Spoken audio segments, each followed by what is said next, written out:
안녕하세요. 저는 인천에 살고 있는 29 평범한 여자입니다. 예전에는 TV에 연애 프로그램이 하면 전부 다 챙겨서 봤었는데요. 요즘은 현실적인 사연 라디오를 더 많이 듣고 있습니다. 퇴근하고 캔맥주 마시면서 사연 라디오를 들으면 스트레스가 풀리기도 하고 가끔은 혼자 과몰입할 때도 많아요. 그래서인지 한 번쯤 제 사연을 보내보고 싶었습니다. 저는 이남 일녀 중 막내딸로 태어났습니다. 저희 남매는 나이 차이가 그리 많이 나지는 않았지만 어렸을 때부터 오빠들은 저를 딸내미 대하듯 살뜰히 챙겨줬습니다. 그래서인지 맛있는 음식, 좋은 거, 재밌는 건 다 오빠들한테 양보받으면서 컸어요. 어렸을 때는 몰랐는데 다 커서야 제가 과분한 사랑받으며 자랐다는 걸 깨달았습니다. 물론 그게 마냥 좋기만 한 건 아니었어요. 조금의 부작용도 있었거든요. 바로 두 오빠의 울타리 안에서 과하게 보호를 받으며 살다 보니 학창 시절에는 남자와 말 한마디를 못 섞어봤어요. 그 나이대에만 할 수 있는 풋풋한 연애는 해보지 못한 게 너무 아쉽더라고요. 대학 가서야 좀 이성들이랑 대화 나누고 만날 기회가 있었는데요. 아무래도 제가 남자 경험이 없었다 보니 친해지기 어렵더라고요.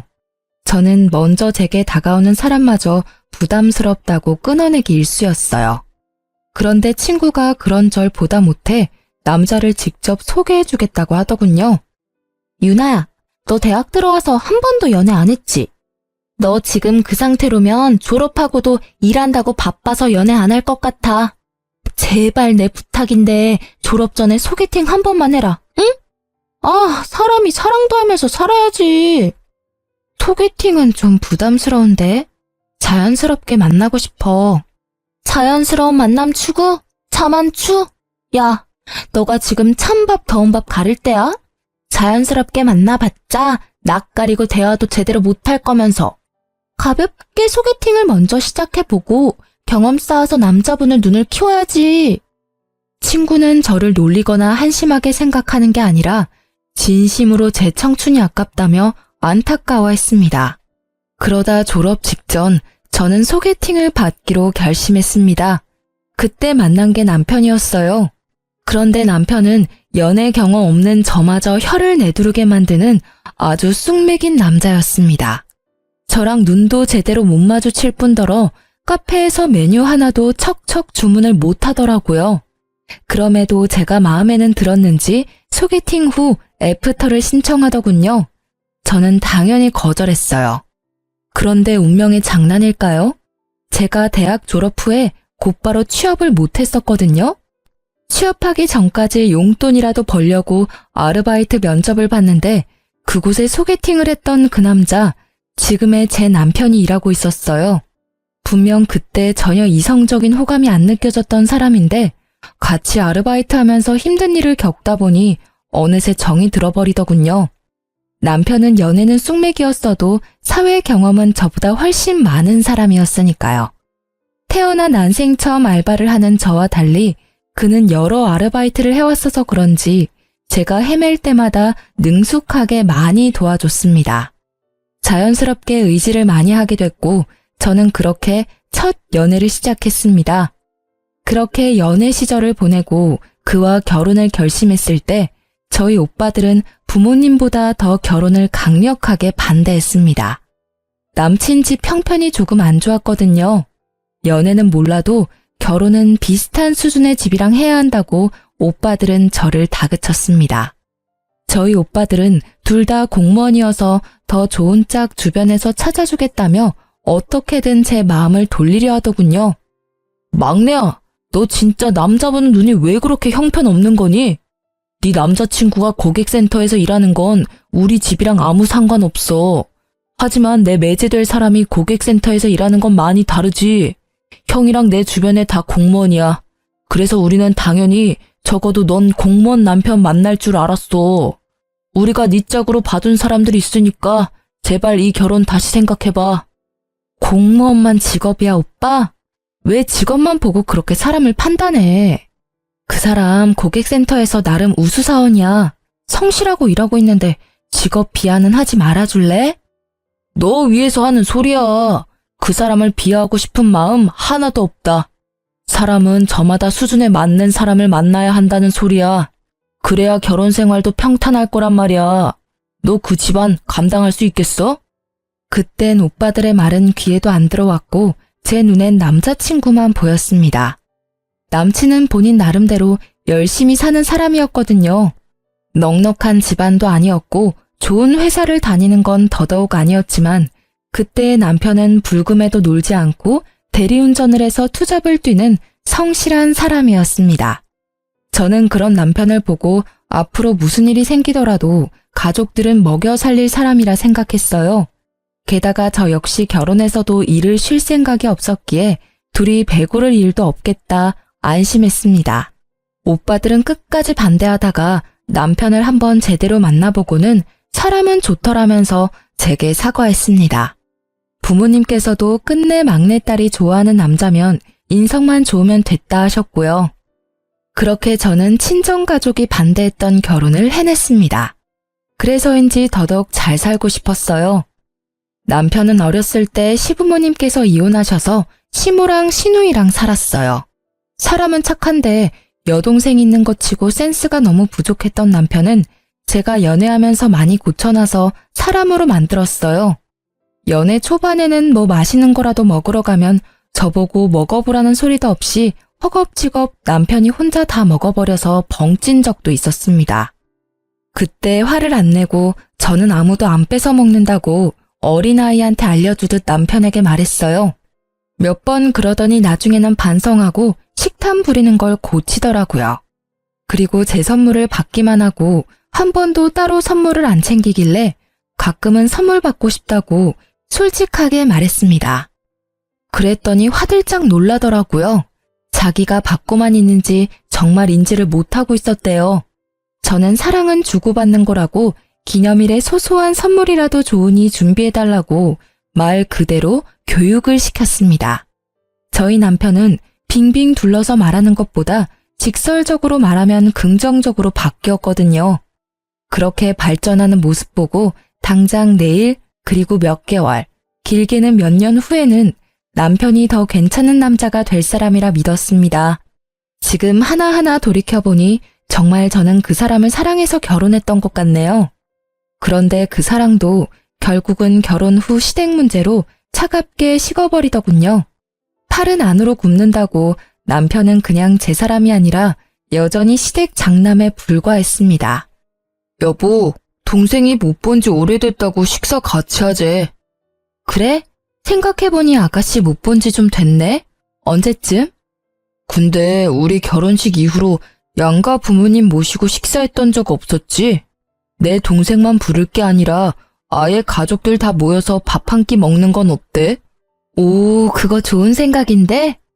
저는 놀랍도록 발전한 남편의 센스에 감탄했습니다. 친정 식구들이랑 시댁 식구들 전부 초대해서 식사 대접하고 싶다고 먼저 말을 꺼낼 줄 몰랐거든요. 상견례 그리고 결혼식 이후로 처음 양가 가족이 모이는 자리였죠. 그날 바쁜 큰오빠 빼고 작은 오빠만 와서 같이 식사를 했습니다. 그런데 남편이 식당을 예약하겠다 해서 맡겼는데 상견례를 할 법한 고급 한정식 집을 예약했더라고요. 가격대가 비싸서 저는 조금 놀랐습니다. 겉으로 티는 안 냈지만 남편에게 속삭였죠. 여보야, 오늘 무슨 날이에요? 인당 7만 원이야. 오늘 중요한 날이거든. 남편은 의미심장한 웃음을 짓고 저는 뭐 남편이 좋은 소식이라도 저 몰래 알리는 자리인가 싶었어요. 친정 부모님께서도 분위기가 분위기다 보니 혹시나 제게 임신했냐고 물어보셨어요. 아니라고 말씀드리고 기왕 간 거 맛있게 먹었습니다. 많은 발전은 했지만 아직은 부족한 남편의 센스에 알려줄 게 늘었다고만 생각했어요. 무슨 날도 아닌데 가족들 모일 때마다 고급 한정식 집을 갈 수는 없는 거니까요. 그런데 요즘 애들 말로는 플러팅이라고 하죠. 저희 작은 오빠 옆쪽에 앉은 시누이가 관심 있는 이성을 은근슬쩍 꼬셔내듯 작은 오빠 팔에 은근한 터치를 하고 요상한 웃음을 흘리는 겁니다. 신우이의 행동을 보고 저는 그만 깜짝 놀랐습니다. 사돈, 부추전이 너무 맛있어요. 좀 드셔보세요. 예상 못한 신우의 터치에 저희 오빠는 대답도 안 하고 젓가락질을 멈추더군요. 그러면 그만둘 법도 한데 여전히 과한 관심을 보이는 신우이 때문에 제 얼굴이 다 화끈거렸어요. 거기다 시모는 한술 더 뜨셨어요. 막내딸이 눈치 없게 오빠들보다 먼저 시집가서 사돈 근심이 많으시겠어요. 그런데 보니까 사돈 총각도 그렇고 우리 딸도 그렇고 둘 다 결혼 적령기네요. 이렇게 된 거 둘이 짝을 이루면 어른들 고민도 없을 텐데. 네? 괜찮습니다. 지들이 알아서 맞는 짝 찾아서 결혼하겠죠. 엄마는 불쾌한 티를 숨기셔도 얼굴 표정에서 다 드러났고 친정아빠는 어머님의 의도를 파악 못하고 웃어 넘기셨습니다. 그런데 시모는 멈추지 않고 갑자기 겹사돈 얘기를 꺼내셨죠. 저 농담 아니고 진심으로 말씀드리는 거예요. 사돈 총각 정말 사윗감으로 놓치기 싫어서요. 겹사돈이면 명절에 이렇게 자주 모이고 얼마나 좋겠어요? 엄마, 식사 다 끝내시고 말씀하신다면서요. 괜히 당사자들 쑥스럽게 왜 그래요? 시모는 신우와 저희 오빠를 연결시키려는 분위기를 만들었고 한술 더 떠 신우는 부끄러워했어요. 뭐 인연이 된다면야 겹사돈이 될 수도 있지만 난데없이 당사자 의견은 물어보지 않고 이런 자리를 만들었다는 게 좀 황당했습니다. 게다가 신우이는 오래 사귄 남자친구가 있었거든요. 아가씨 남자친구 있으시잖아요. 아니, 그놈이랑은 헤어질 거야. 결혼까지 생각하고 만나는 거 아니고 정 때문에 만나는 거지. 암튼 사돈 총각 절대 그놈은 신경 절대 안 써도 돼요. 넌 눈치도 없게 그걸 지금 말이라고. 제 말에 당황해서 어쩔 줄 몰라 하는 신우이 대신 시모가 대신 입장을 말하는데 그 말들도 참 웃겼습니다. 지금 사돈 처녀 만나는 사람도 있는데 겹사돈 이야기 하신 거예요? 아까부터 진짜 너무 불쾌하네요. 진지한 관계 아닙니다, 사돈. 이건 정말 예의가 아닌 것 같으시네요. 어머님, 곧 헤어질 사이예요. 깊은 관계 아닙니다. 오해하지 마세요. 아니, 사돈 처녀. 어머님이랑 부르지 말아줄래요? 이게 무슨 경우 없는 상황인지 모르겠네요. 이미 식사 분위기는 엉망이 됐고 부모님은 집으로 돌아가셨습니다. 내내 잠자코 참고 있던 둘째 오빠는 남자친구가 있다는 말에 역시나 화가 났는지 자리를 박차고 일어났습니다. 이게 도대체 무슨 상황이지? 먼저 들어가 보겠습니다. 저는 사돈한테 일말에 관심 없고요. 잘 될 마음도 없습니다. 오히려 불쾌하네요. 종아야, 오빠 먼저 갈게. 나중에 연락하자. 오빠. 그렇게 식사를 끝마치지도 못하고 친정 식구들은 집으로 갔어요. 여보, 형님께서 계산 안 하시고 그냥 가셨대. 그래서 이 비싼 밥값 내가 계산 다 하게 생겼어. 빨리 형님한테 연락 좀 드려봐. 그게 무슨 소리야? 밥 한 술도 제대로 못 두고 간 우리 오빠가 왜 계산을 해야 해? 이 상황에 지금 그게 할 말이야? 여보야, 화내지 말고 이성적으로 생각해봐. 우리가 감당하기 너무 비싸잖아. 형님께 이체해달라고 연락 좀 해보면 안 돼? 울상짓는 눈치 없는 남편을 보고 저는 어이가 너무 없었어요. 자기가 온 식구 다 불러 모아놓고는 왜 우리 오빠 보고 계산하래? 어머 얘, 너 그러다 내 아들 잡아먹겠다. 뭘 그렇게 도끼 눈을 하고 애한테 따져. 내가 사돈 총각이랑 내 딸 한번 이어주려고 자리 마련해보라 시켰다. 그게 뭐가 잘못됐니? 참나, 돈도 잘 벌면서 이 정도 식사값도 계산 안 하고 그냥 가다니. 어머님, 저 도저히 이해가 안 가서 그러는데요. 왜 저희 오빠가 식사값을 당연히 계산해야 하나요? 그리고 지금 이 상황 저도 너무 속상하고 화나요. 새언니, 왜 속상해요? 제가 더 서운해요. 저 남자친구 있는 건 뜬금없이 저한테 물어보지도 않고 왜 공식적으로 말한 거예요?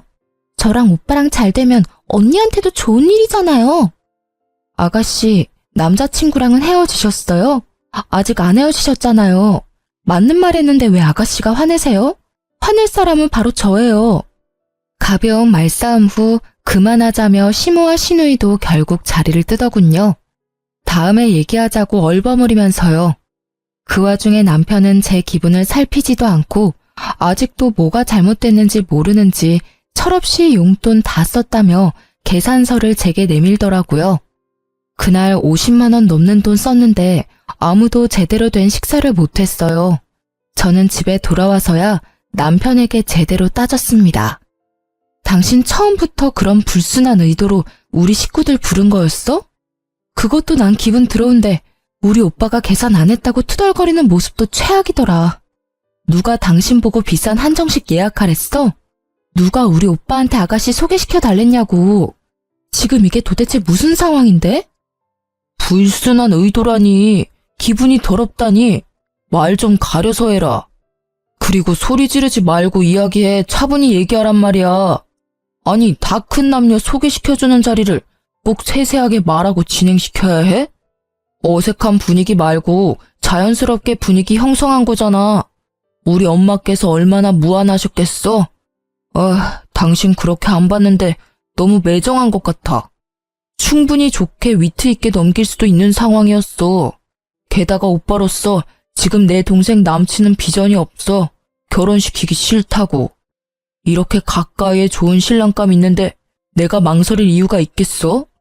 동생 위해서 용기 한번 내본 거라고. 근데 당신 때문에 다 망쳤어. 너나 소리 지르지 마. 이 상황에 무슨 교양을 따지니? 너 지금 네가 뭘 잘못한 건지 모르지? 나 당신 부인이야. 간단히 상의라도 했어야지. 그럼 당신이 내 동생이랑 형님 연결시켜 줬을 거야? 아니? 그럼 내가 당신 죽어라 말리기라도 해서 애초에 이런 상황 안 만들었겠지. 오래된 남친 있는 아가씨랑 솔로인 우리 오빠를 왜 엮어? 당신도 아가씨도 참 구제불능이다. 어떻게 그런 발상을 해? 됐고, 2번 다시는 이런 상황 만들지 마. 알겠니? 그리고 오늘 계산한 밥값 다음 달부터 당신 용돈에서 절반은 뺄 테니까 그렇게 하라. 뭐? 그런 게 어딨어. 반반 부담할까 했는데 그냥 네가 다 낼래? 남편은 끝까지 삐죽거리며 제 속을 긁더라고요. 근데 말야, 당신 나한테는 심하게 해도 우리 엄마랑 내 동생한테는 당신 너무 심했어. 따로 사과할 거지? 사과는 내가 받아야 할 입장이거든? 그때 저는 처음으로 남편에 대한 콩깍지가 다 벗겨졌어요. 결혼 전 오빠가 그토록 제 결혼을 말렸던 장면들이 마치 파노라마처럼 제 머릿속을 스쳐 지나갔죠. 저는 반성 태도를 보이지 않는 적반하장인 남편과 각방을 쓰면서 투명인간 취급했어요. 남편은 며칠 지나자 결국 싹싹 빌더라고요. 잠시 정신이 어떻게 됐다나 뭐라나 제가 사과를 안 받아주자 남편은 그날 계산했던 밥값을 시누이랑 반반 부담해서 제게 입금했더라고요. 그래서 마지못해 사과를 받아줬습니다. 이미 그 한 번의 일로 남편에게 정이 떨어질 대로 떨어졌지만요. 그렇게 저는 정 떨어진 채로 결혼 생활을 겨우 이어나갔습니다. 머릿속으로는 이혼 생각도 좀 했던 것 같습니다. 게다가 그 사건 이후로 남편의 행동과 말투가 묘하게 결혼 전이랑 아주 딴판으로 변하더군요. 그러다 결국 지금까지 남편이 제 앞에서 보여줬던 좋은 모습들은 전부 일시적인 변화에 불과했다는 걸 깨달았어요. 시댁 식구들이 본격적으로 제 남편을 쥐고 흔들었거든요. 남편은 꼭 시모와 시누이의 말에 움직이는 꼭두각시 인형 같았어요. 아직 결혼 안 한 분들이 제 사연을 우연히 듣는다면 제발 결혼할 사람 그 한 명만 보지 마시고 그의 배경도 잘 보고 결혼 상대로 아닌 사람은 초반에 잘 걸렀으면 좋겠습니다. 저는 어리석게도 사서 고생을 했지만요. 얼마 안 가 시누이는 자신의 오래된 남자친구와 초스피드로 결혼식을 올렸습니다. 저도 속에 앙금은 남아있었지만 그때만큼은 잘된 일이라 진심으로 축복해줬습니다. 하지만 나중에 집에 날아온 우편물을 보고 그 진심도 싹 사라지더군요. 저희 부부가 쓰는 거래 은행도 아니고 저축은행 우편물이 제 남편 이름으로 와 있길래 저는 아무 생각 없이 열어서 내용을 확인했습니다. 남편은 저 몰래 신용대출을 3천만 원이나 받았더라고요. 혹시 남편이 나 몰래 무슨 사고라도 친 걸까 싶어 너무 놀라 손이 바들바들 떨리더라고요. 여보, 이거 뭐야? 아니, 당신이 3천만 원 신용대출 받을 일이 뭐가 있어? 아이씨, 뭐야. 왜 남의 우편물을 함부로 열어? 여기 본인 외 개봉 금지. 안 보여? 아무리 우리가 결혼을 했어도 선은 넘지 말자, 어? 정말 웃기지 않나요?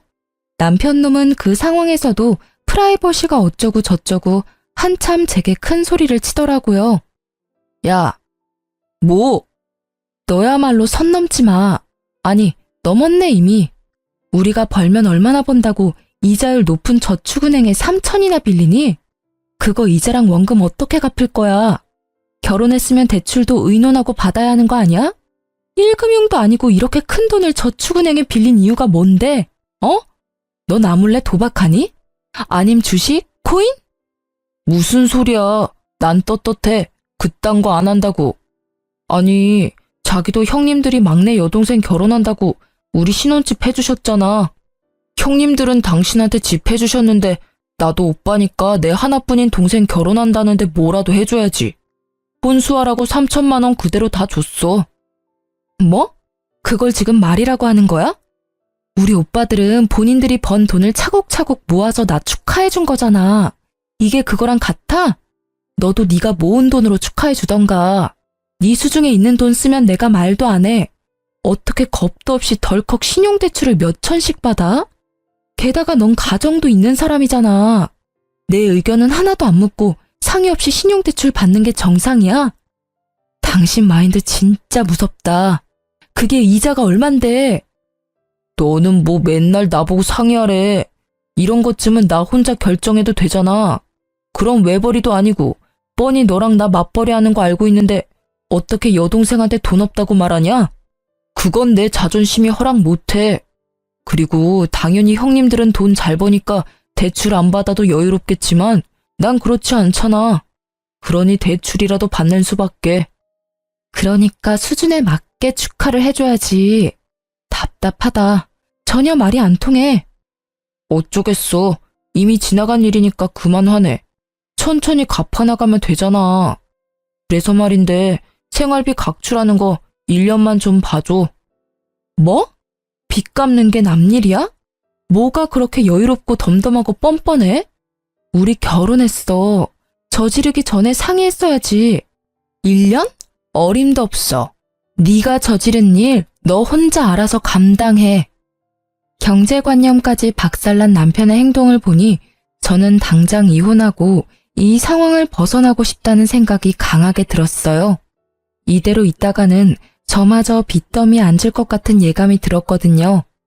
거기에 신우이와 시모의 막 나가는 행동은 제 이혼을 더 앞당기게 해줬습니다.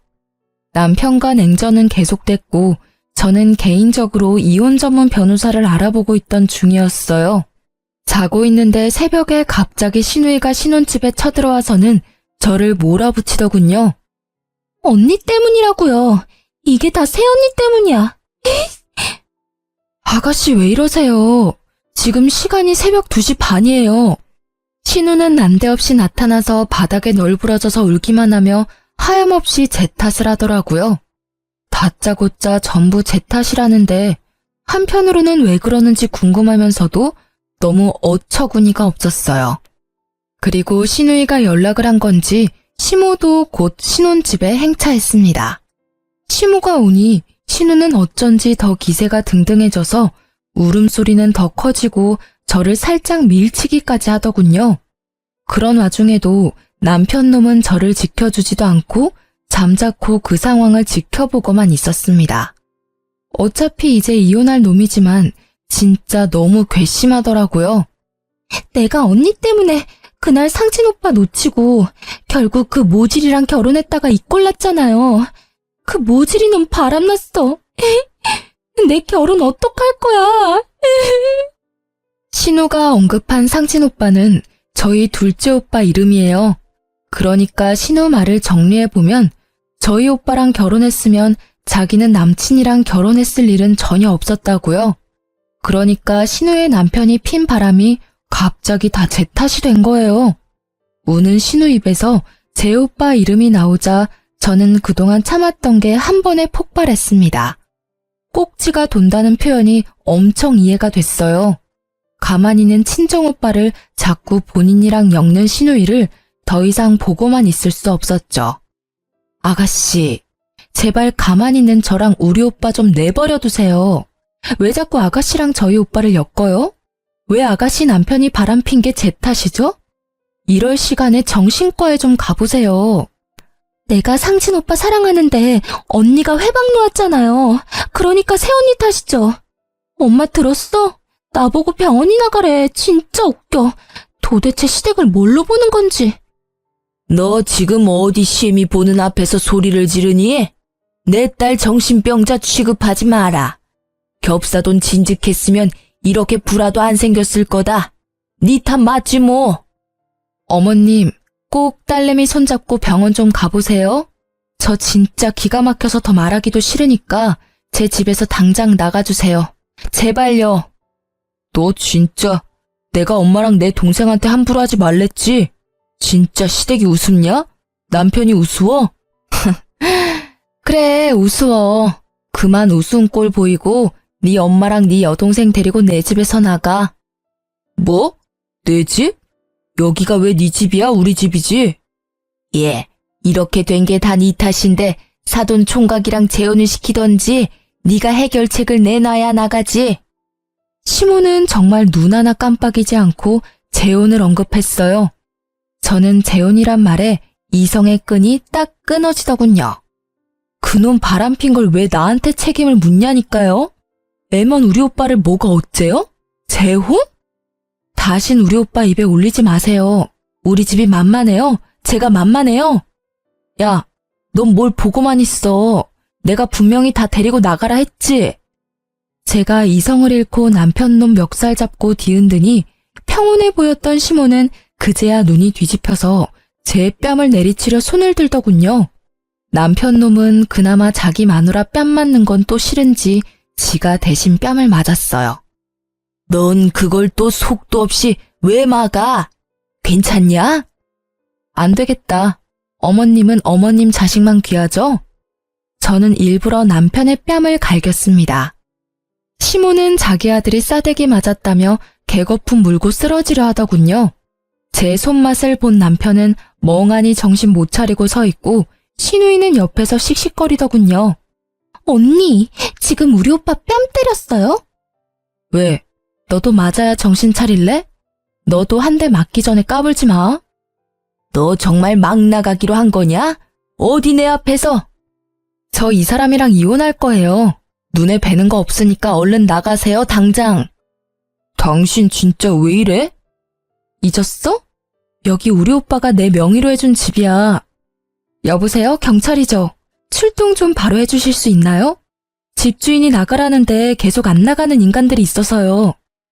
저는 망설임 없이 경찰에 신고했습니다.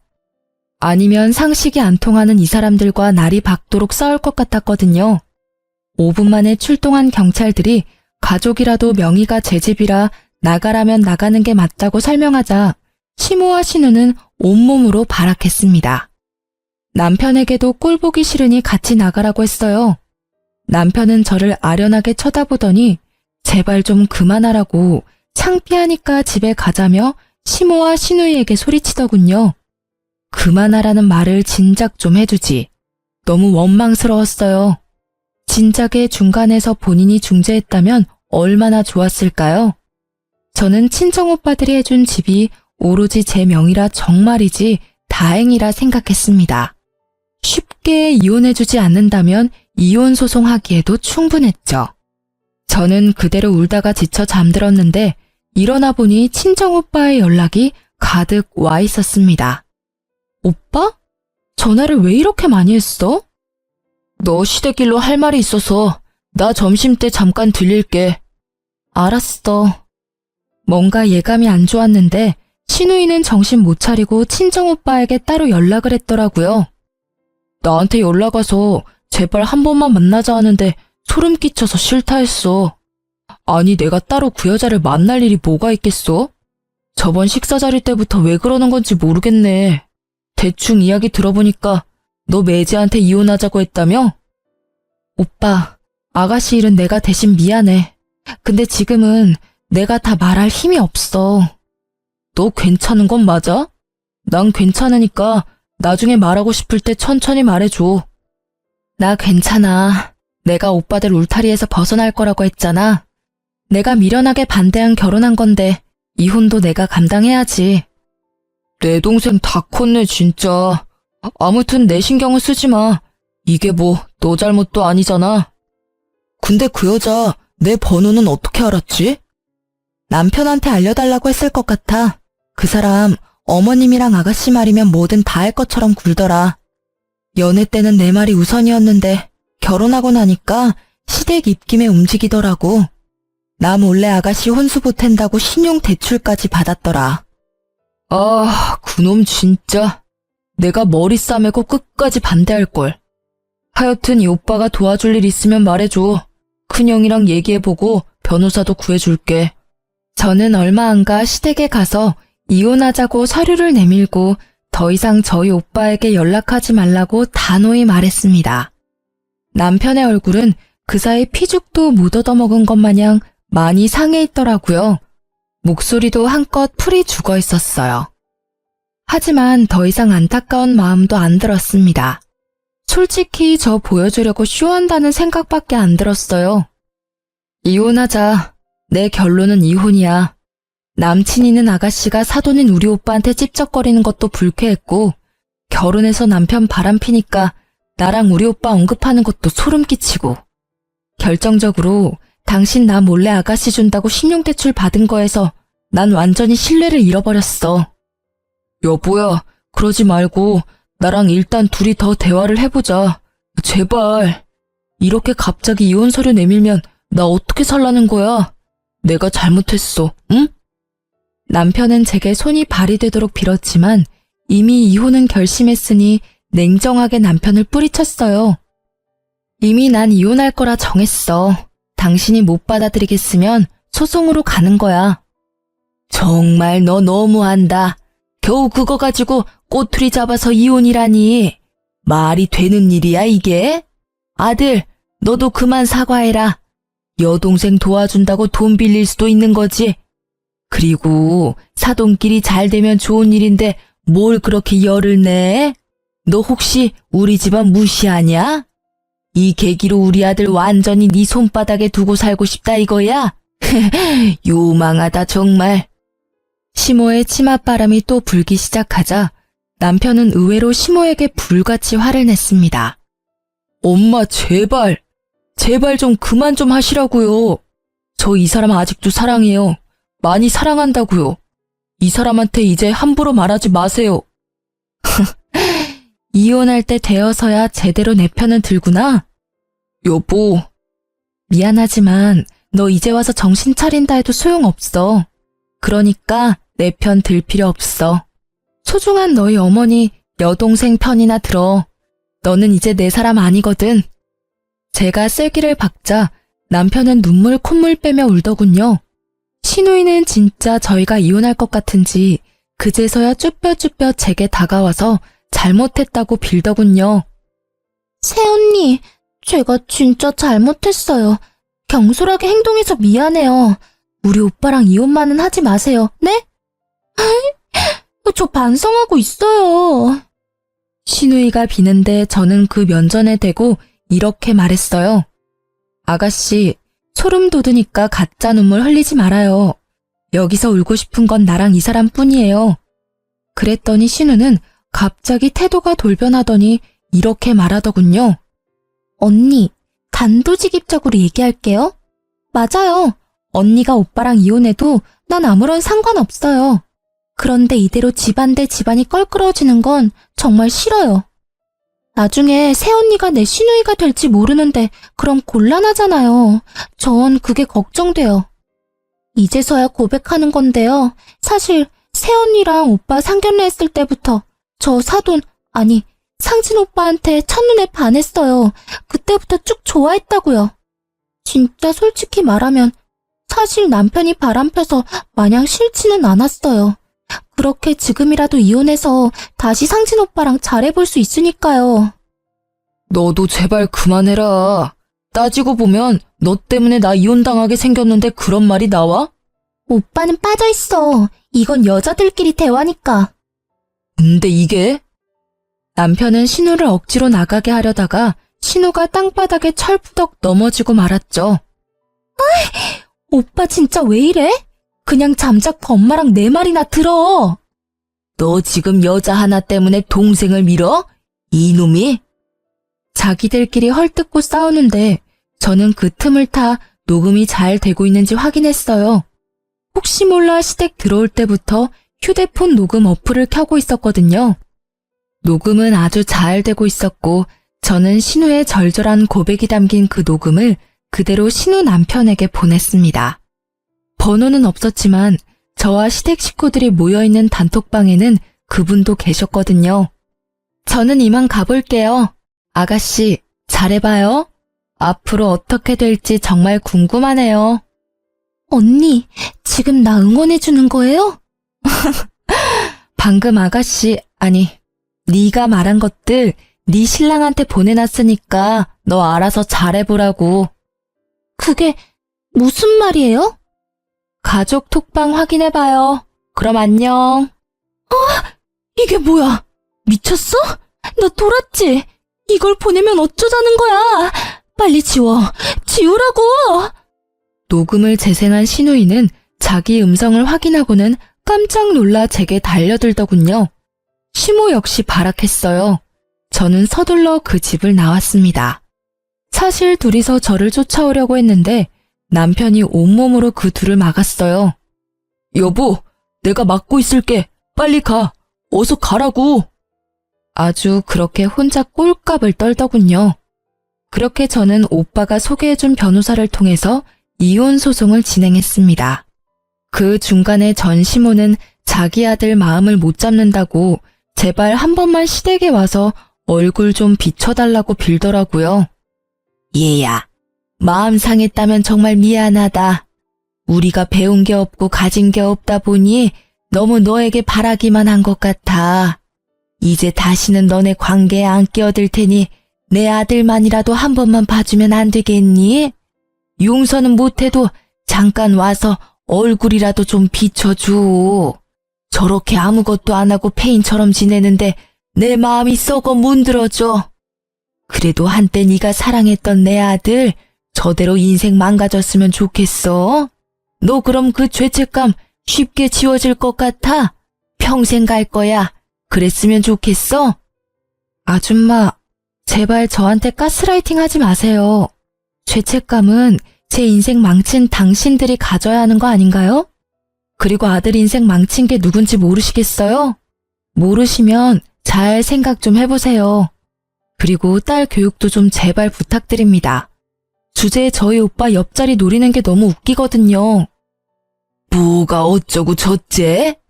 소송도 제게 좋은 쪽으로 마무리가 되어가고 있어서 저는 대인배의 마음으로 전 남편에게 눈 딱 감고 전화를 했습니다. 너 그렇게 살다가 평생 그 굴레에서 못 벗어나. 엄마랑 동생한테 휘둘리지 말고 신용대출 같은 거 다신 받지 말고 네 인생 살려고 노력해. 나도 내 인생 살 테니까. 그나마 예정을 생각해서 일침 아닌 일침 날렸습니다. 그러자 전 남편이 전화기에 대고 통곡을 하는데 저는 듣기 싫어서 바로 끊어버렸네요. 그리고 전 시누이는 친정오빠한테 여전히 일방적으로 연락하고 있었나 봐요. 번호를 바꾸면 괜찮을 텐데 오빠는 오래 쓰던 자기 번호를 바꾸고 싶지 않아 했거든요. 차단을 해도 매번 새 번호로 연락이 와서 오빠는 최대한 자존심 상하게 한마디 했대요. 충격 요법을 쓰면 좀 나가 떨어질까 싶어서요. 오빠가 뭐라고 했냐면요. 저기요, 거울은 봐요? 스스로 주제 파악이 안 돼요? 얼굴이 예쁜 것도 아니야. 뭐 직업은 말해봐야 입 아프고. 아니, 그쪽 뭐 제대로 된 게 있어요? 애초에 사회에서 만났으면 말도 안 섞었을 거예요. 소중한 내 여동생의 가족이 될 사람들이니 그나마 상대해줬다고요. 이제 정신 차리세요, 이혼녀 아줌마. 뭐라고요? 이혼녀 아줌마? 그럼 당신 동생도 똑같거든요? 어떻게 그런 말을 해요? 그리고 나 어디 가서 예쁘다는 소리 듣거든요? 야, 내 동생이랑 어디 감히 비교해. 너보다 집안 빵빵하고 직업 안정적이고 네 오빠보다 든든한 오빠가 둘이나 있거든? 걱정 말고 넌 네 인생 살아. 한 번만 더 연락하면 스토킹으로 신고할 테니까 그렇게 알고. 전 시누이는 일말의 자존심은 남아있는지 그 뒤로는 연락이 안 왔다고 합니다. 나중에 알게 된 사실인데 신우 남편은 외도한 것도 아니었어요. 오로지 그것도 신우 본인의 감과 추측이었다고 합니다. 그 정도면 진짜 정신병원 가서 진료를 받아야 하는 것 아닌가요? 신우는 저희 오빠도 가능성이 없어지자 뒤늦게 자기 남편한테 매달려봤지만 제가 보낸 녹음 덕에 이혼당했더라고요. 저도 지 때문에 이혼했는데 자업자득이라 생각했습니다. 덕분에 살았다며 전 시누이 남편은 제게 고맙다고 인사까지 하더라고요. 서로 동병상련이었죠. 그런 집안이랑 엮여서 액땜 제대로 했다고 이야기를 나눴었네요. 결혼 전 연애 때까지는 정말 뜨겁게 전 남편과 사랑했기에 이혼하면서도 저도 많이 씁쓸하기는 했습니다. 좋게 헤어진 게 아니니까요. 그만큼 저도 상처가 컸고 많이 아팠으니 저는 저대로, 전 남편은 전 남편대로 각자 알아서 이 고통을 이겨내야겠죠. 사랑만 가지고 결혼하는 건 정말 모험 같아요. 주변에서 말리는 결혼에는 다 이유가 있다라는 걸 비싼 값 주고 저는 경험했습니다. 다른 분들은 그러질 않길 바래요. 지금까지 제 긴 사연 들어주셔서 너무 감사합니다.